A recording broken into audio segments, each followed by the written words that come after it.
네, 여러분 만나서 반갑습니다. 네, 이번 시간에는 3장 직류회로에 대해서 배워보도록 합시다.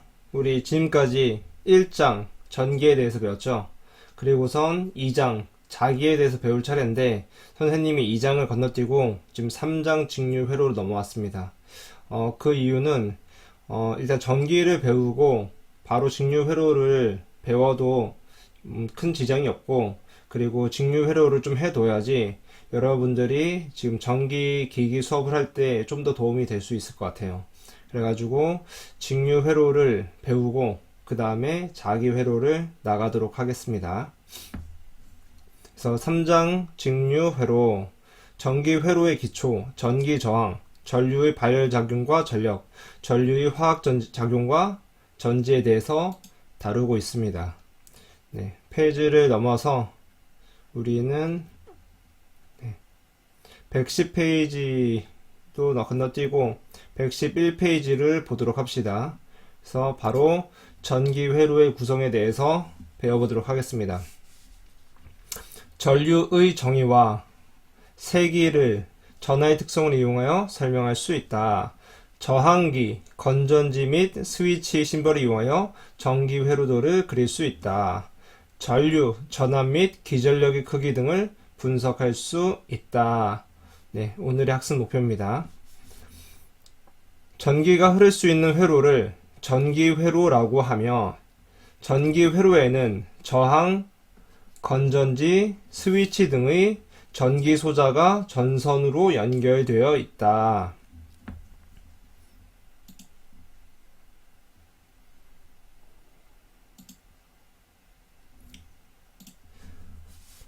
전류, 전기회로에서는 음전하를 띤 전자들이 전선을 따라 이동하는데, 이러한 전하의 흐름을 전류라고 한다. 그림 3-1과 같이 전기적인 성질이 음인 전자는 음극에서 양극으로 이동하며, 전자는 음극에서 양극으로 이동하며, 전류는 양극에서 음극으로 흐른다. 이거 우리 전기할 때도 한번 배웠던 내용입니다. Q&A를 보고 할까요? 왜 전자의 이동 방향과 전류의 흐름 방향이 다를까? 전자의 이동 방향과 전류의 흐름 방향이 정반대인 이유는 전류의 흐름을 발견할 당시의 과학자들은 전자의 존재를 인지하지 못했기 때문에 편의상 플러스극과 마이너스극을 바꾸지 않았다. 라는 내용이 나와 있죠. 그래서 우리가 기억해야 될 것은 전자는 음극에서 양극으로, 전류는 양극에서 음극으로 서로 반대다. 라는 거 기억해두면 됩니다. 전류의 세기는 단위 시간 동안에 도선의 한 단면을 지나는 전하량이다. 중요한 내용이죠. 전류의 세기는 단위 시간 동안에 도선의 한 단면을 지나는 전하량이다. 도선이 이렇게 전선이 있으면은 이 전선이 한 단면은 이렇게 단면이 있겠죠. 단면. 그래서 단위 시간이라는 것은 기본 단위를 말하는 겁니다. 그래서 우리 시간을 셀 때 기본 단위는 1초로 말하죠. 1초기를 말하기 때문에 단위 시간이라는 것은 1초를 얘기하는 거예요. 즉 전류의 세기는 1초당 도선의 한 단면을 지나는 전하량이다 라는 말입니다. 따라서 시간 t 세크 동안에 도선의 한 단면을 지나는 전하량을 q 쿨롱이라고 하면 전류의 세기 I는 다음과 같다. 그래서 전류는 시간분의 전하량이다. 시간분의 전하량. 그리고 여기서 이 공식에서 Q 전하량은 전류 곱하기 시간이 되는 거죠. 뭐 같은 의미라는 거 알겠죠? 네.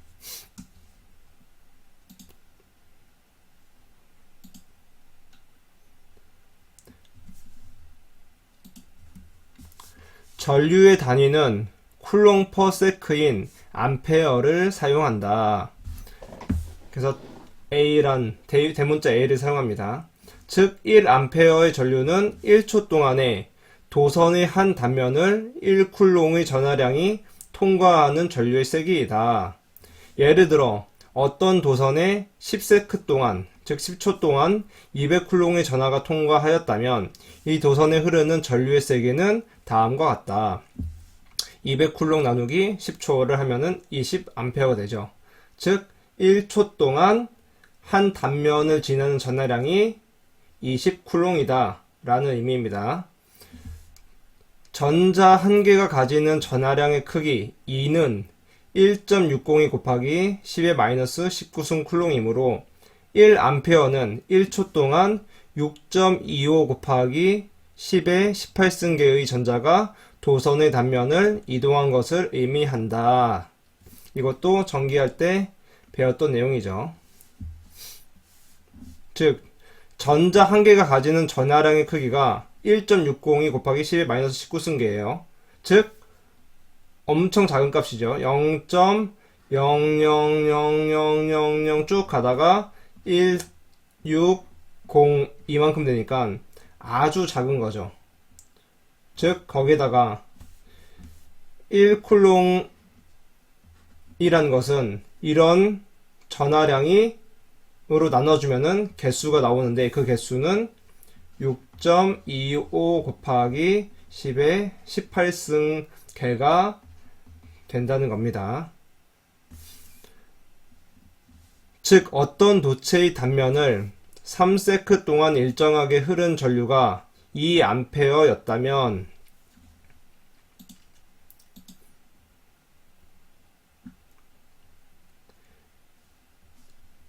이 사이에 이동한 전하량을 구하면 Q는 I 곱하기 T는 2A 곱하기 3세크는 6쿨롱이 된다 라는 공식이죠. 따라서 전자수는 6쿨롱 나누기 1.602 곱하기 10의 마이너스 19승 하면은 3.745 곱하기 10의 19승계가 나온다 라는 내용입니다. 네, 크게 어렵지 않죠. 그리고 우리가 다 배웠었던 내용이기도 합니다. 그 다음에 전기 회로도 그림 3-2A와 같이 건전지와 스위치, 전구를 전선으로 연결하여 전기 회로를 구성하고 스위치를 닫아 폐회로를 만들면 폐회로라는 것은 이렇게 회로가 서로 다 연결이 되어 있는 거예요. 지금 스위치가 열려있을 때는 개회로죠. 열릴 개에서 개회로인데 이 스위치가 닫히면은 이제 폐회로가 되는 겁니다. 스위치가 닫히면 폐회로가 되는 거다. 폐회로가 돼야지 전선이 끊김없이 다 연결이 되기 때문에 폐회로가 돼야 전류가 흐를 수 있겠죠. 네. 폐회로를 만들면 전류가 흐르면서 전구에 불이 켜진다. 이처럼 전류가 흐르는 통로를 전기회로라고 한다. A와 같은 실체 도면은 전기 기호를 사용하여 B와 같은 전기 회로도로 그릴 수 있다. 실제로는 이러한 모습을 갖고 있지만 우리는 이것을 기호로 나타낸 게 이 전기 회로도입니다. 전기 회로도. 그리고 이제 전구는 에너지를 소비하죠. 에너지를 사용하는 것을 우리는 부하라고 했습니다. 부하. 그래서 이렇게 부하로 표시를 해준 거고요. 전기 회로에서 건전지와 같은 전기의 공급원을 전원이라 하고 전기의 공급원을 전원이라고 하고 전구와 같이 전원으로부터 전류를 공급받아 일하는 것을 부하라고 한다. 이처럼 전기 회로는 전원과 부하, 스위치, 전선 등으로 구성된다. 라는 내용입니다. 여기도 특별히 어려운 내용은 없죠. 그 다음에 여기서 좀 기억해야 될 거. 5A/h는 몇 쿨롱인가? 이것은 외워둬야 되겠죠. 5A/h는 몇 쿨롱인가? 암페어아워는 전류 곱하기 시간입니다.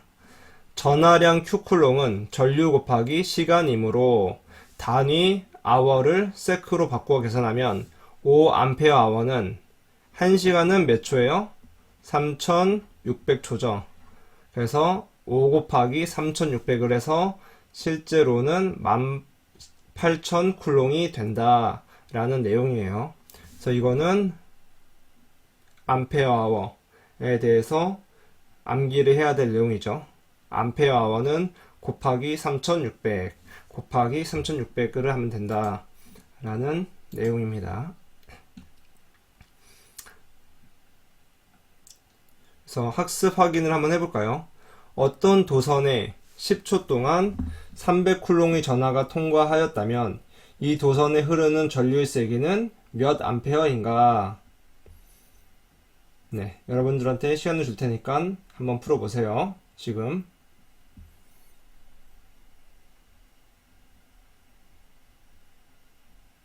네, 풀어봤나요? 그럼 어떻게 하면 되나요? 어떤 도선에 10초 동안 시간은 10초, 전하량 Q는 300쿨롱, 이 도선에 흐르는 전류의 세기는 전류는 시간분의 전하량이죠. 즉 1초에 몇 개의 전하가 흘렀느냐 라는 말입니다. 즉 시간은 10초였고 전하량은 300쿨롱 이동했기 때문에 계산을 하면은 30암페어가 나오죠. 즉 1초간 30쿨롱의 전하가 한 단면을 통과했다 라는 의미입니다. 네, 어렵지 않죠? 네, 그 다음에 전압에 대해서 배워보도록 합시다. 그림 3-3A와 같이 물탱크 A, B의 물 높이가 다르면 물은 높은 곳에서 낮은 곳으로 흐르게 되며 물탱크 A, B의 물 높이가 같으면 더 이상 물이 흐르지 않는다. 네, 당연한 내용이죠. 이때 물이 흐르는 세기는 물탱크 A, B의 물 높이의 차, 즉 수위차에 의해 결정되며 수위차가 클수록 물의 세기는 더 세다. 수위차가 클수록 물의 세기는 더 세다.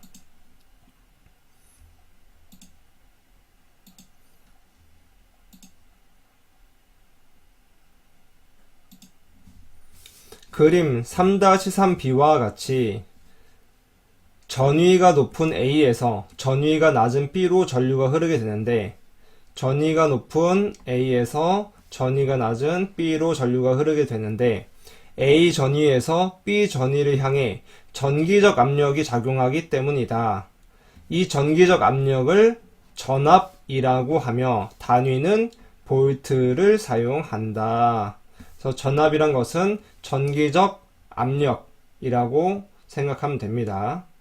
즉 수압과 같죠. 수위차가 크면은 수압이 세기 때문에 더 큰 물이 더 세게 흐르는 것과 같이 전위차가 크면은 큰 전기적 압력이 가해지기 때문에 전류가 더 세게 흐른다 라는 내용입니다.